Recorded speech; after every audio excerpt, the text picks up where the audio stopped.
Hi, everybody. My name is Riccardo Sai. I'm a creative producer, photographer, and director. I'm here today for my latest edition of An Espresso with Riccardo with Francesco Dimitri, who is an author. Welcome, Francesco. How are you? Thank you, Ricardo. I'm very well, thank you. Good. So, Francesco, you are an author, and we both have a passion for storytelling. So, I'm really excited for today's theme that we're going to introduce in a second. So, can you tell us in a few words, who are you and what you do? I'm a guy who writes books mostly. I write magical realism, I write nonfiction, I've been writing about all sorts of strange and wonderful stuff. I mean, I'm not saying my books are wonderful, but the stuff I talk about tend to be tend to be such. And that actually leads to today's theme, which is a very interesting one. So the theme today is how to rediscover a sense of wonder to live a happier life. So I know you wrote a book about that. So what, first of all, what is the sense of wonder? So wonder is I would say it's a deeper engagement with. There are times in which we feel that we are almost forgetting our daily worries. Maybe you may be on a beach by night looking at the moon, or in a much more mundane situation. You might be hit by a sense of wonder looking at a particularly nice statue in a normal square. It's just a statue that that catches your fancy somehow, or when you're kissing a stranger, well, a consenting stranger, hopefully, or when you're kissing a stranger for the first time, and you feel something there, which is a deeper engagement with life. That engagement is what I call a sense of wonder. And so how can we rediscover a sense of wonder in our life, you think? It's interesting because I think it's both complicated and easy. A sense of wonder comes naturally to us. Philosopher Descartes say that wonder is the first of all emotions, because all other emotions we feel can only happen to us. We can only feel them if we felt wonder to begin with. So wonder is the kindling, so to speak, of all our emotional life. So it comes natural to us. And when we are children, wonder comes to us a lot. We always ask why. We feel magic in every corner, quite literal magic in many ways. But then we grow up. We find out that Santa Claus is our parents' bank account, just saying for our parents' bank account. We find out that there are probably no monsters under the bed, but there are tax audits, which can be a thousand times more scary than monsters, so on and so forth. And we lose the kind of sparkle. Now, I'm not advocating for going back to be children, because being a children is frankly awful in many, many ways. And as adults, we will be a bit grotesque if we went around behaving like children. But we need to regain something that we have lost. To children, the world is full of new and unexpected things.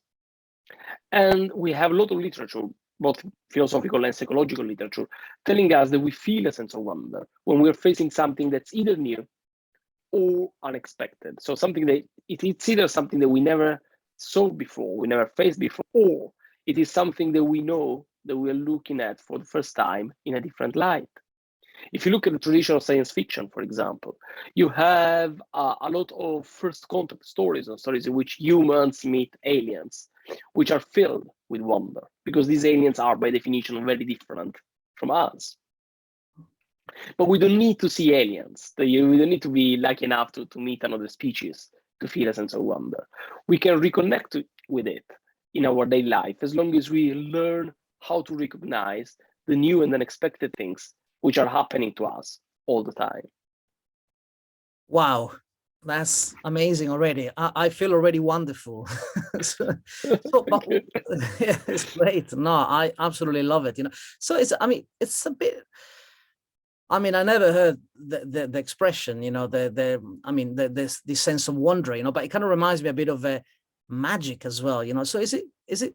Could you say that it's a magic could be like a synonym perhaps, or like beauty as well? So I don't know. I mean, it's a because there's a lot of similarities there. So it feels it's almost like a philosophy somehow, or approach to life. Is that what you're saying with the with wonder? Yeah.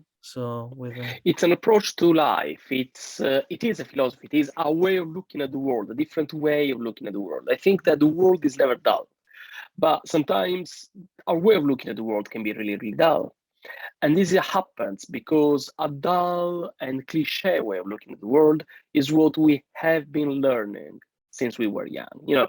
You go to school, they teach you that you need to learn to deal with the hard facts of life. You go to university, you take a degree, you maybe want to take a degree that will make you some money, so you can deal with the harsh facts of life. I call bullshit to that. Reality is manifold. We have a certain amount of power in defining reality. Now, I'm not saying that if we think positively, everything will change. I'm not saying that. Reality has its own weight. I mean, if you have COVID, that's objectively real. There's a virus that might kill you. And there are vaccines to kind and try and save you from the virus. So I'm not saying that our mind is overpowerful, but I am saying that we have much more power than we believe.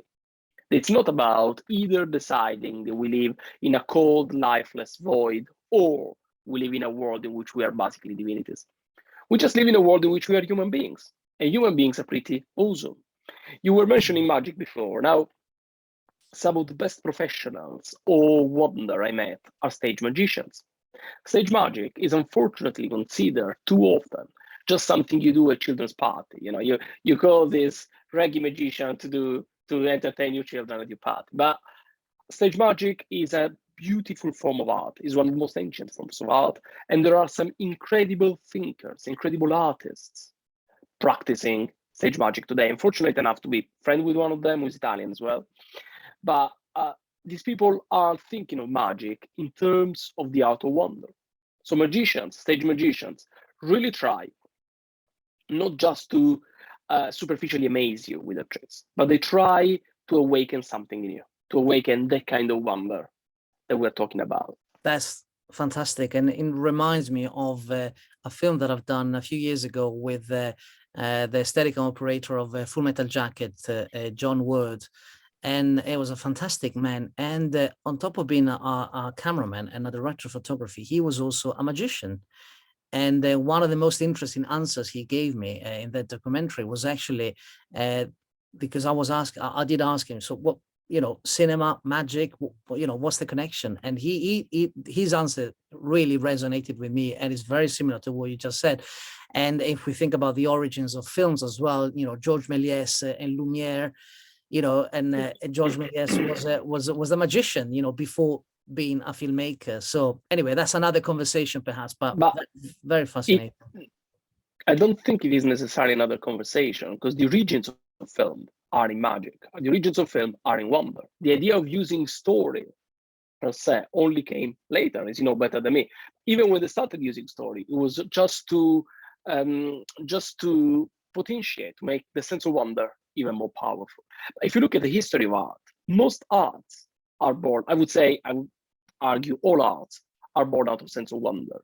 The first literary forms we have, apart from chronicle of how much grain you were selling and that kind of stuff, but the first literary forms we have are literary texts we have are in the form of poetry, are in the form of ritual, are in the form of magical invocations, are in the form of this kind of attempt at going beyond what we can see and touch in our daily life.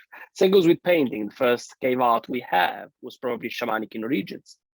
So, and don't get me wrong, I'm not talking here in any religious or strictly spiritual terms. I am talking about an instinct that we have, which is an instinct which is completely natural. It is as natural as love and hatred, for the matter.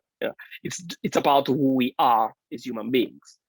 And sometimes the instinct can take spiritual forms. It's a common form that instinct takes, but it can take the form of art, of science, mathematics, whatnot.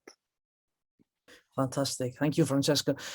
So I'm, as you know, I'm really passionate about purpose-driven businesses and to make a positive impact on the world through storytelling and film photography and stories. So how can the sense of wonder that you just been talking about create a better world? And if so, how do you think it can do that? It can create a better world because we can only be extraordinary if we are engaged with what we do. This is something that you see a lot in a business context. I've been working with large corporations for most of my life, so I've seen a lot. And you can see there are two different kinds of corporations, so two different kinds of organizations, really. There are organizations in which people just work because they have to work. And they go there to get bonus at the end of the year, they go there to get results, they go there because they have mortgages. And the employees, people working for these organizations, can also be quite skilled and quite good at what they do, but they're never extraordinary. They never come up with new ideas, they never innovate. On the long term, they tend to have mental health problems, so on and so forth. And then there are organizations, large and small. It does happen in large organizations as well, strangely enough, in which people are very connected with a sense of purpose of what they do, with the meaning of what they do. And they work better on the one hand, but they also live better, which is frankly more important. They perform better, to use a terrible word, but they do perform better. They have more so-called pro-social behaviors, meaning they are better at teamwork. And importantly, they come up with new, innovative, strange, curious, and effective ideas. If we live a life in which all we do is working 9 to 5 or whatever that is, hoping to go to holiday as soon as possible and as often as possible, leaving for the weekend, and just living, and just working to pay our mortgages, we are wasting that life. We are living the horrible life of our workhorse. And also, some people are unfortunately condemned to have that life. We live in a world in which inequality runs rife. So there are people that have only that option. For most of us, it's a choice. Most of us are deciding to have a crap life when they could actually have a much better one, which would make them work better, live better, and also be, which is the most important thing, probably kinder at the end. It's really hard to be kind if you have been struggling all day. And we can see that in all of us. I mean, when we had a crap day, we end up being quite nasty to people quite often. Yeah, it does happen. So the less stressed we are as a society, the easier it will be to create a kinder and more generous society, which is what I think we should strive for. And in order to do that, my humble suggestion is to start with wonder. Beautiful. Francesco, we're coming to the end of our espresso. Just one final question for you. So obviously we are still, I'm afraid, I have to say that we're still in the thick of the pandemic. We're nearly reaching 2 years since the beginning, and we're probably going to have to live with the pandemic for quite a long time. So is the new world, as a lot of people say. So what about the sense of wonder and the pandemic? Because a lot of businesses have been through a lot of cultural change, a lot of entrepreneurs, like purpose-driven entrepreneurs, have started, see things in a different way. So how does the pandemic somehow linked, or is an opportunity perhaps to rediscover a sense of wonder? So I don't know, what do you think of that? I think, let me start by saying that the pandemic is a disaster and a tragedy. People are dying. People I love died already, and more people will die before this is over. I don't like the idea of thinking in terms of silver linings or stuff like that when there is a proper tragedy going on. That said, there are incredible opportunities here to rethink the way in which we live and work. The way in which we live and work wasn't working out very well. We have plenty of statistics about the quality of life of people earning very good money, and the quality of life wasn't very good. And of course, the quality of life of people earning not a lot of money is not very good because that they are poor. So nobody was really happy. We have a chance to rethink the way in which we live and work. We have a chance to redefine, to begin with, our connection with our work. Because if we're working from home a lot, and I think that's going to stay, most people are going to keep working from home, if not only from home, they're going to work quite a lot from home. If that's going to stay, then your engagement with what you do becomes even more important, because your work is invading your private place, your private space, your sacred space. So it's important that your work is to an extent sacred as well, which are without, of course, transforming it into kind of a mission. You're not married to your job. At the same time, it becomes even more important that you do that because you want to, not only because you have to. But I think that the real difference will be between organizations which embrace uncertainty and organizations which desperately try to control it. We have no idea how this story is going to pan out. We can predict a few things. Probably some form of hybrid work is going to stay. Which form is that going to be? What does that mean in practice? Nobody knows.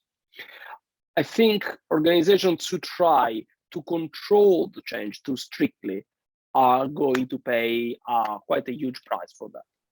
Organizations were able to dance with uncertainty somehow, embrace uncertainty, and adapt in real time. And when I say real time, I mean literally sometimes on a week-to-week basis. So it's important that we learn to embrace uncertainty. And embracing uncertainty is the core of wonder. Because wonder happens, you have a sense of wonder when you embrace the fact that you're facing something which is new and unexpected, and you have no idea what the thing is.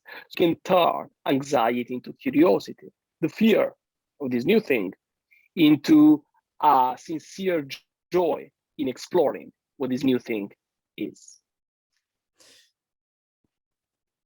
Wow, Francesco, I'm really inspired. I'm really grateful that we share these 15 minutes of wonder together. So how can people find out more about you and about this book? I believe it's one book. It's more than one book about wonder. I've written, well, all of my books deal with wonder one way or another, I would say. But if you are after a nonfiction book which explores the notion of wonder in a way which is both practical and philosophical, so you will see lots of about history, philosophy, and stuff like that, but also about how to use that in our daily life. I wrote a book which is called That Sense of Wonder, and it's published by Head of Zeus, and it's beautifully illustrated. So even if the book is a disappointment, the illustrations are going to be, are going to be a joy for your eyes. And people can find out more about you on your website as well, isn't it? Yeah, fantastic. Exactly. I have a website, francescodimitri.com. I'm on Twitter. Feel free to come and say hi. I'm not very active, but I do check my Twitter. And also, I write novels. So if you're interested in more in a story approach to wonder, so to speak, you can try and check out my novels. Fantastic. Thank you so much for your time, Francesco. Bye. Thank you. Bye-bye. Bye-bye.